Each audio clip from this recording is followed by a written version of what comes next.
दोस्तों, बुध अभी वृश्चिक राशि में गोचर कर रहे हैं, जो आगामी 14 अक्टूबर 2020 से तुला राशि में वक्री होकर गोचर करने वाले हैं। तुला राशि में बुध का यह वक्री गोचर कई राशियों के लिए थोड़ा सा परेशानियों भरा रह सकता है। सबसे पहले तो मैं आपको ये बता दूं कि इस वीडियो का उद्देश्य आपको परेशान या चिंता से भरना बिल्कुल नहीं है, बल्कि आपको इस गोचर से होने वाले दुष्प्रभावों के प्रति सचेत करना है। और इसलिए मैंने वीडियो के अंत में कुछ बेहद सटीक उपाय भी शेयर किए हैं। आप इस वीडियो का अंतिम पार्ट भी अवश्य देखें, और यदि ये वीडियो जरा सा भी आपको सहायक लगे तो कमेंट बॉक्स में जय श्री राम अवश्य लिखें।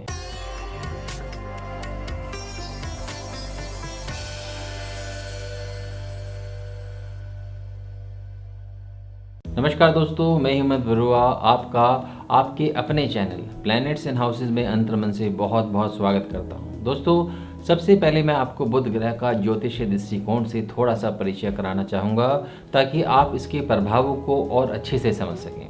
दोस्तों, वैदिक ज्योतिष में बुध ग्रह को देवताओं का संदेशवाहक माना जाता है। बुध को बुद्धि का देवता माना जाता है। यह एक अति शुभ ग्रह है, जो मुख्य रूप से बुद्धि, वाणी, चेतना, व्यापार, इकोनॉमी और त्वचा आदि का कारक है। यह बुद्धि, विवेक, हाजिर जवाबी, हास्य विनोद आदि को भी दर्शाता है। और वर्तमान समय में बुध कम्युनिकेशन का ग्रह है। ये व्यापार, वाणिज्य, commerce, banking, mobile networking, computer आदि से संबंधित क्षेत्रों का भी प्रतीक है। यह, जैसे मैंने कहा, कि एक अति शुभ ग्रह है। इनकी शुभता से इनकी जातकों की जो बुद्धि है वह तेज होती है।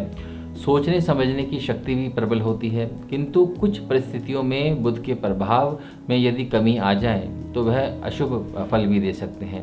और इन्हीं परिस्थितियों में से एक जो स्थिति है वह है बुध की वक्री गति। अब देखते हैं कि कौन कौन सी 5 राशियों के लिए ये जो वक्री गोचर है वह थोड़ा सा खराब रहने वाला है, तो जिसके लिए जातकों को थोड़ा सा सावधान अवश्य रहना चाहिए। सबसे पहले बात करते हैं मेष राशि की। मेष राशि वालों के लिए इस समय बुध 7वें भाव से गोचर करते हुए आपके लगन भाव को देख रहे होंगे। इस समय बुध 3रे और 6ठे भाव के स्वामी होंगे। यह स्थिति जातक की पर्सनैलिटी पर थोड़े से विपरीत प्रभाव दे सकती है। व्यक्तिगत विकास पर नकारात्मक ऊर्जा का प्रभाव रह सकता है। इस समय आपको अपने भरपूर स्ट्रेंथ से काम करना चाहिए। आपको वैवाहिक जीवन में गतिरोध या तनाव कम करने के लिए वाणी पर भी संयम रखना होगा। प्रेमी युगल इस बात का विशेष रूप से ध्यान रखें कि आपके व्यवहार में आपके पार्टनर के प्रति जो सम्मान रहे, उनके आत्मसम्मान को किसी भी तरह से चोट ना पहुँचे। और इसके लिए आपको अपने पार्टनर के साथ में बहुत संयम के साथ रहना होगा।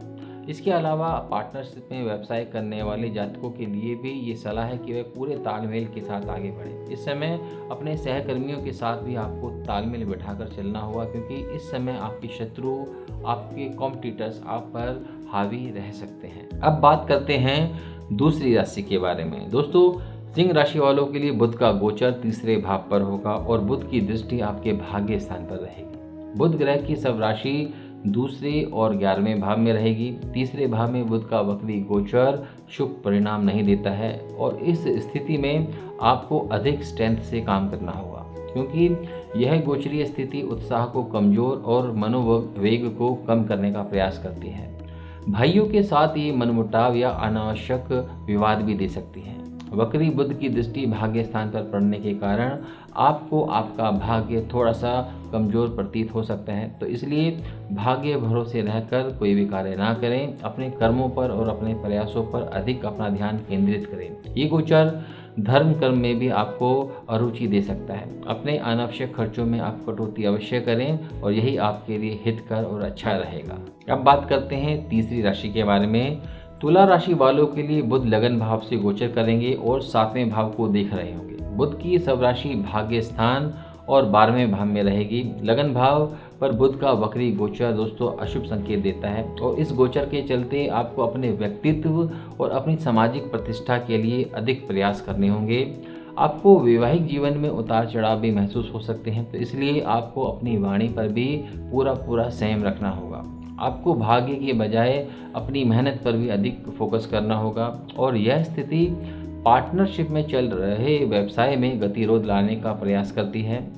सहकर्मियों के साथ काम करने में भी ये परेशानियां खड़ी कर सकती है, और इसे आप अपनी वाणी और धैर्य से नियंत्रित कर सकते हैं। और इस स्थिति में प्रेमी प्रेमिकाओं को भी संयम बरतने की आवश्यकता रह सकती है। चौथी राशि है वृश्चिक राशि। वृश्चिक राशि वालों के लिए इस समय बुध द्वादश भाव से वक्री होकर गोचर करते हुए छठे भाव को देख रहे होंगे। बुध 8वें और 11वें भाव के स्वामी होंगे। इस गोचर के कारण आपको अपने स्वास्थ्य के प्रति अधिक ध्यान देना होगा। अस्वस्थता के चलते हो सकता है कि आपकी कार्य क्षमता में कमी आए और इस बात का आपको ध्यान रखना होगा कि कोई भी कार्य आपके बहुत ज़्यादा लंबे समय तक पेंडिंग ना रहे, वरना इसकी वजह से आपको आर्थिक नुकसान भी हो सकते हैं। इस समय अनावश्यक खर्चों से भी आपको अपने आप को बचाना होगा और अपने शत्रुओं से भी आपको सावधान रखना होगा, क्योंकि ये गोचर शत्रु पक्ष को आप पर हावी रख सकता है। ये गोचर जॉब में ट्रांसफ़र के योग भी बनाता है, तो इसलिए आपको इसके लिए भी अपने आप को मानसिक रूप से तैयार रखना होगा। आइए अब बात करते हैं 5वीं राशि के बारे में।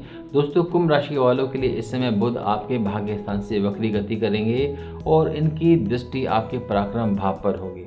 बुध की सब राशि 5वें और 8वें भाव पर होगी। भाग्य स्थान से बुध का जो वक्री गोचर है ये शुभ परिणाम नहीं देता है और इस गोचर से आपको अपने समय और अपनी संतान के स्वास्थ्य के प्रति थोड़ी सी चिंताएं रह सकती हैं। विद्यार्थियों को इस समय अधिक मेहनत करने के लिए तैयार रहना होगा। प्रेमियों को अपने पार्टनर के आत्मसम्मान के प्रति अधिक सावधान रहना होगा। ये गोचर जॉब में आपको कुछ नया सीखने की ज़रूरत महसूस करवा सकता है। परिवार में भाइयों से अनावश्यक विवाद से भी आपको बचना होगा। पूरा संयम बनाकर चलें और आपको अपनी भाग्य निर्भरता कम करनी होगी और कर्म के प्रति आपको सचेत रहना होगा। दोस्तों, इन अशुभ परिणामों को जानकर भयभीत होने की आपको बिल्कुल भी ज़रूरत नहीं है, क्योंकि ज्योतिष में हर समस्या और गोचर के विपरीत परिणामों को कम करने का कोई ना कोई उपाय निश्चित रूप से होता है। गोचरीय प्रभाव के बुरे परिणामों को आप इन उपायों की सहायता से न्यूनतम स्तर पर ला सकते हैं और इन उपायों को करने से बुरे परिणामों से तो बचाव होता ही है, परंतु साथ ही साथ अच्छे परिणाम प्राप्त होने की भी संभावनाएं बन जाती हैं। बुध ग्रह के इस वक्री गोचर के दुष्परिणाम से बचाव के लिए जो सबसे सरल उपाय हैं मैं आपको वह बताने वाला हूँ। आप बुधवार को गाय को हरा चारा खिलाएं। गरीब और ज़रूरतमंद व्यक्तियों को हरी वस्तुओं का दान कर सकते हैं, जैसे हरी सब्जियां, हरी मूंग की दाल आदि। और ऐसे विद्यार्थियों को पढ़ाने में भी आप हेल्प कर सकते हैं जो गरीबी के कारण अपने स्कूल नहीं जा पाते हैं या अपनी शिक्षा को कंटिन्यू नहीं कर पाते हैं। प्रतिदिन स्नान के बाद तुलसी में जल अर्पण करके विष्णु सहस्त्र नाम का जाप करें। बुधवार के दिन अपने समीप के किसी मंदिर में, गणेश मंदिर में मोदक का भोग चढ़ा सकते हैं। रात को सोते समय अपने सिरहाने के पास किसी बर्तन में या पात्र में पानी रखकर सुबह उठकर उसे पीपल के पेड़ में आप अवश्य चढ़ाएं। अपने गले में चांदी से बनी हुई कोई वस्तु भी आप धारण कर सकते हैं और हो सके तो बुधवार का व्रत भी करें, परंतु इसके लिए आप अपने स्वास्थ्य का भी पूरे से ध्यान रखें। यदि आपका जो स्वास्थ्य है वह इसके लिए अलाउ नहीं करता है तो ये व्रत आप बिल्कुल भी ना करें। यदि इनमें से आप कोई भी 1 या 2 उपाय कर लेते हैं तो आपको निश्चित रूप से लाभ की प्राप्ति हो सकती है। तो दोस्तों, इस वीडियो में इतना ही। आप हमेशा खुश रहें, कामयाब रहें और स्वस्थ रहें। इन्हीं मंगल कामनाओं के साथ मैं हेमंत बरुआ आपसे आज्ञा चाहूँगा। जल्दी मिलते हैं एक और नए वीडियो में। तब तक के लिए नमस्कार।